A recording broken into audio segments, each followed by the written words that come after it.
Monsieur Alinguete, bonjour. Bonjour, Monsieur Marius. Merci beaucoup d'accepter de répondre à ces quelques questions que nous avons pour vous. Vous avez entamé ce travail depuis que vous avez été nommé par le président de la République en juillet 2020. Est-ce que vous pouvez nous dire quelle est vraiment la mission de l'IGF en République démocratique du Congo?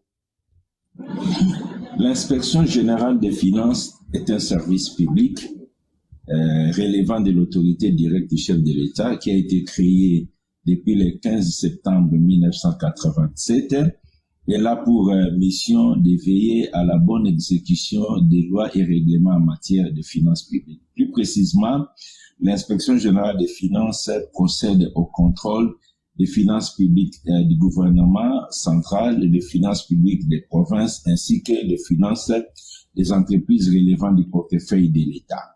Donc, nous faisons les contrôles de tout ce qui est finances publiques, finances et biens publics de l'État. Nous faisons le contrôle de tout ce qui est finances et biens publics relevant des provinces et des entités locales et nous contrôlons la gestion des entreprises relevant du portefeuille de l'État. Voilà brièvement ce que nous faisons comme travail. Alors, vous avez dit que c'est une institution qui existe depuis longtemps. Qu'est-ce qui fait que cette institution, on en parle plus aujourd'hui qu'il y a quelques années? L'inspection générale des finances existe depuis 1987.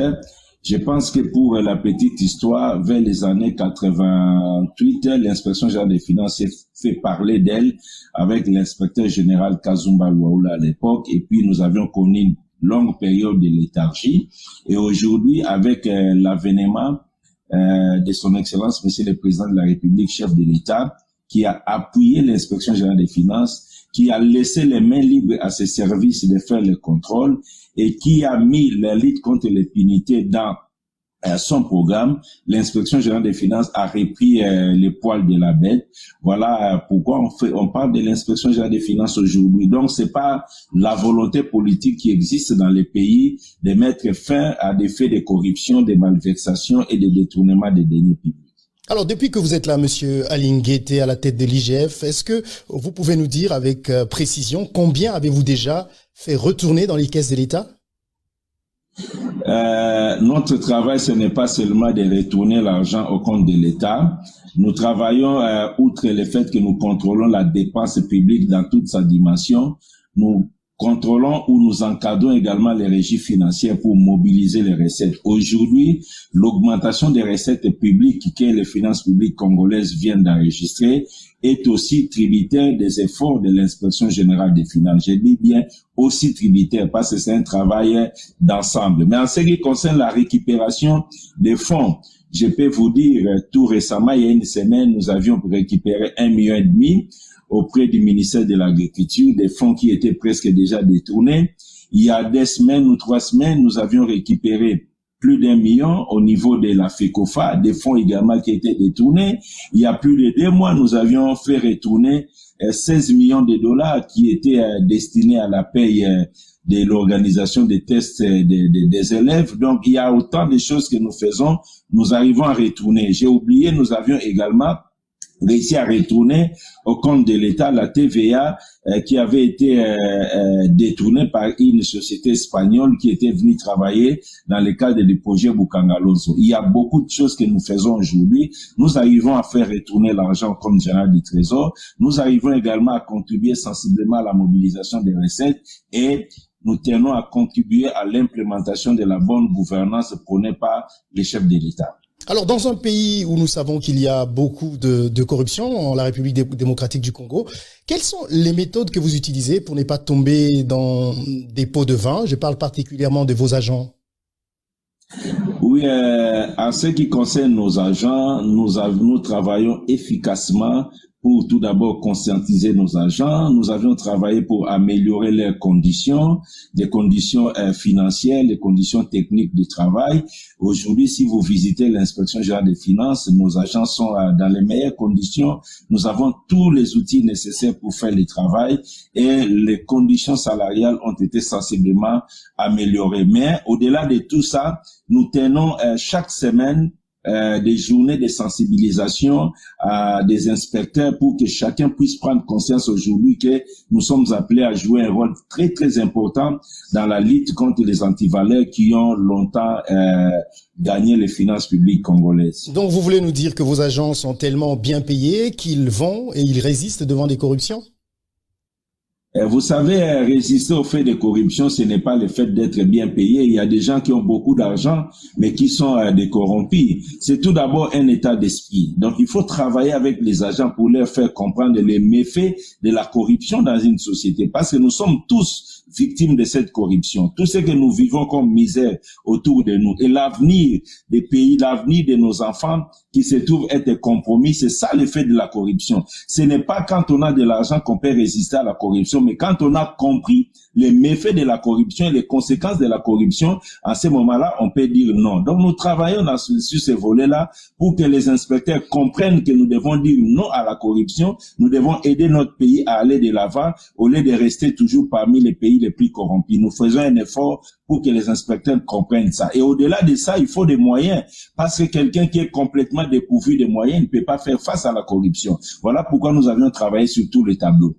Donc certaines personnes vous accusent d'être un instrument utilisé par le pouvoir contre l'opposition. Que leur répondriez-vous? Je vais être direct parce qu'aujourd'hui, je pense que l'opinion a commencé à changer sur cet aspect. Au début, il était tout à fait normal. Quand nous sommes arrivés, nous avons trouvé au niveau des entreprises du portefeuille de l'État des gens qui relevaient de l'ancien régime. Le gouvernement qui était là, c'était un gouvernement composé et du nouveau régime et de l'ancien régime. Les gens ont eu l'impression que nous étions en train de chasser les membres de l'ancien régime. Aujourd'hui, que nous avons un gouvernement appelé gouvernement de l'Union sacrée, composé essentiellement des membres aujourd'hui de la majorité au pouvoir. Nous avons des mandataires qui relèvent de la majorité au pouvoir, mais c'est aujourd'hui que les gens doivent comprendre que nous ne sommes pas là pour ça. Nous avons déjà des problèmes depuis 3 mois avec beaucoup de membres du gouvernement. Je vous ai parlé du ministère du Sport, du ministère de l'Agriculture, le ministère de la Formation professionnelle. Ok, donc ça, ce ne sont pas des membres de l'opposition. Ils ont de sérieux problèmes avec l'inspection générale des finances où nous avions récupéré des fonds qui étaient en train d'être détournés avec l'opération que nous avions mis en place sous les instructions du chef de l'État. Mais quand on voit le cas d'Augustin Matata Ponyo, qui est l'ancien Premier ministre de la République démocratique du Congo, son camp parle plutôt d'une poursuite qui peut s'apparenter à une poursuite politique. Non, je vais vous dire sincèrement aujourd'hui que moi, je comprends la stratégie des personnes qui sont mises en cause par l'inspection. Ils cherchent des voies de sortie en évoquant des choses qui n'ont pas de sens. Comment on peut parler de poursuites politiques quand à la genèse, au départ de ces dossiers, c'est lui-même qui a demandé, qui a écrit à l'inspection générale des finances pour demander qu'on puisse faire l'audit de Bukangalozo. Donc, ce n'est pas le pouvoir politique qui a demandé, le chef de l'État, le chef du gouvernement, personne. C'est lui-même. Nous avons une lettre, il nous a écrit pour faire l'état de la situation de Bukangalozo parce qu'il estimait que plusieurs fois son nom est cité abusivement. Nous avions fait le travail. En âme et conscience, nous avions rendu les conclusions et nous lui avions dit qu'il est fortement impliqué dans cette affaire. Voilà comment c'est parti. Donc, moi, je ne trouve pas un problème politique. Il faudra que les politiciens congolais comprennent qu'il y a les infractions politiques, mais il y a les infractions du droit commun. Chez nous, au Congo, un politicien peut faire un accident sur la voie publique. On lui dit qu'il y a mort d'homme, c'est homicide involontaire, il va les transformer en infraction politique. Il y a les infractions de droit commun. Quand vous volez l'argent public et que cela est établi, il ne faut pas parler de politique. Il n'y a rien de politique là-dedans. Et du droit commun. Pourtant, il y a d'autres du parti du président de la République comme l'ancien ministre de la Santé, Eteni Longondo, qui était aussi impliqué dans une affaire de corruption, mais qui n'est pas, lui, inquiété par la justice. À nos points de vue, au point de vue de l'inspection générale des finances, il reste impliqué parce que nous l'avions mis en cause dans un rapport et pour des faits graves de détournement. Et ce rapport se trouve sur la table du procureur général près la Cour de cassation. Donc, au niveau de la justice a eu à l'interpeller. Il a été mis sous mandat d'arrêt provisoire. Il a fait 1 semaine ou 2 semaines à Makala. Ça, ce n'est pas le problème de l'inspection. Ça, c'est un problème de la justice. Donc, la justice l'a libéré provisoirement. Donc, le dossier suit son cours normal. Donc, il n'est pas mis hors cause. Pour qu'il soit mis hors cause, il faudra que la justice puisse produire une décision de classement sans suite du dossier. Or, il n'a pas cette décision-là. Il est toujours poursuivi. Mais alors, il est mis en liberté provisoire. Donc, voilà la réalité. Il y a également, vous avez cité, vous étiez il y a quelques jours en contradiction sur la procédure avec le ministre de l'Enseignement, sur la gestion de l'argent, dont vous avez parlé tout à l'heure, de la gestion des examens d'État. Est-ce que le ministre qui fait partie de l'Union sacrée, lui, a été inquiété? Voilà, ce qui s'est passé au niveau du ministère de l'Enseignement, c'est quoi? Dans le cadre de l'opération que nous appelons la patrouille financière, qui est une opération qui surveille les comptes généraux du Trésor, qui surveille les comptes publics de l'État, nous suivons toutes les sorties de fonds pour que nous puissions nous assurer que les bénéficiaires ont rendu des services à l'État ou ils ont vendu des biens à l'État pour lesquels elles sont payées. Alors, nous avions vu un paiement qui était en train de sortir pour payer les intervenants au test des élèves. Et nous avions voulu en savoir plus, nous avions creusé. L'argent n'était pas encore entre les mains du comptable et de l'EPST. Nous avons fait bloquer cet argent au niveau du guichet de la Banque centrale. Nous avions demandé que cet argent ne sorte pas le temps que nous puissions vérifier. Toutes les vérifications faites aujourd'hui à notre niveau, il s'avère que cet argent devait rentrer au compte général du Trésor. Parce que, les sous-bassements n'était pas probant, et puis nous avions trouvé qu'il y avait des choses à dire autour de ces dossiers. Voilà pourquoi l'inspection s'est interposée, et je crois que le ministre des Finances a compris, et l'argent est rentré dans les comptes généraux du Trésor. L'argent était disponibilisé au guichet de la Banque centrale pour que ça soit retiré, mais ça n'avait pas encore été retiré. Le plus important pour nous, c'était de retourner cet argent au compte général du Trésor. Voilà ce qui s'est passé. Est-ce que vous avez aussi dans vos attributions d'inspecter la présidence de la République? Nous contrôlons le comptable qui est affecté à la présidence de la République, parce que c'est un comptable public, comme les comptables qui sont au niveau des ministères, qui sont au niveau de certains services. C'est un comptable, nous contrôlons le comptable, parce que le comptable reçoit des fonds publics pour que la présidence utilise ces fonds publics. Et s'il y a des noms qui sont cités à la présidence pour détournement, allez-vous aussi les traduire en justice? Vous les poursuivre? Mais contrairement à ce que les gens pensent, la volonté que nous voyons, la volonté politique de mettre fin à l'impunité, au détournement, cette volonté est manifeste. Déjà, nous-mêmes, nous avions été saisis par la présidence qui nous avait demandé d'enquêter, de faire un audit sur les effectifs qui sont employés par la présidence, de faire un audit sur tous les contrats qui lient la présidence de la République. Nous avions fait ce travail, nous sommes en phase de clôturer. Je pense que dans une semaine, nous aurons les conclusions. Nous avions contrôlé les effectifs au niveau de la présidence. Nous avions contrôlé les contrats qui lient la présidence à la demande de la présidence de la République. Voilà. Et qu'est-ce que vous y avez trouvé?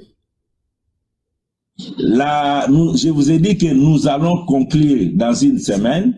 Donc, qu'est-ce que vous avez trouvé jusque-là? Qu'est-ce que vous avez trouvé jusque-là? Que tout va bien à la présidence? Il n'y a pas de problème? Il y a eu des problèmes avec les effectifs. Nous avions trouvé, il y a des gens qui étaient en train d'être payés alors qu'il n'y avait pas des actes réglementaires ou des actes de nomination rattachés à ces personnes-là. Autant de problèmes. Nous avions demandé que ça puisse être régularisé et nous avions trouvé des contrats que nous avions appelés la présidence de la République à soit à mettre fin à ces contrats, soit à les revisiter, les contrats de services, les contrats de prestations. Et ça s'arrêtera là pour la présidence? Des recommandations? Oui, mais la présidence a commandé l'audit. La présidence elle-même voulait savoir la situation de ses effectifs. Il y a une différence entre l'audit et le contrôle. Donc, ils ont commandé l'audit, ils ont voulu savoir qu'est-ce qu'il y a dans les personnels, qu'est-ce qu'il y a dans les contrats, qu'on leur fasse des recommandations pour qu'ils puissent prendre les mesures correctives. Donc, c'est la présidence qui va prendre des mesures correctives face à ces problèmes de personnel, face à ces problèmes de contrats. Alors, qu'est-ce que vous espérez, Monsieur Aly Nguété, par rapport à la corruption et la gestion des fonds publics en République démocratique du Congo? Ce que nous espérons, nous voulons que le Congo puisse relever sa tête. Nous ne voulons plus que nous soyons sur la liste des pays les plus corrompus. Nous voulons faire un effort comme des grandes nations pour que, même s'il y a de la corruption, mais que ça ne soit pas à des proportions où nous sommes. Je dois dire qu'il n'y a pas corruption zéro dans tout le pays. Mais chez nous, les proportions étaient tellement élevées, nous nous sommes dit, il faudra que nous puissions nous impliquer comme le chef de l'État nous a demandé de le faire. Nous espérons quoi? Nous espérons sensiblement repousser les lignes de la corruption, des malversations, des détournements dans notre pays, pour que sur 10 francs qui sortent du trésor public, qu'il y ait au moins 80 francs, qu'il y ait au moins 8 francs qui puissent réellement servir à l'intérêt du peuple congolais. Nous devons arriver là. Monsieur Aly Nguété, merci beaucoup. Nous vous souhaitons bonne chance pour amener l'argent dans les caisses de l'État. Merci beaucoup. Merci. Ça a été un grand plaisir pour moi de répondre à vos préoccupations. Merci. Merci.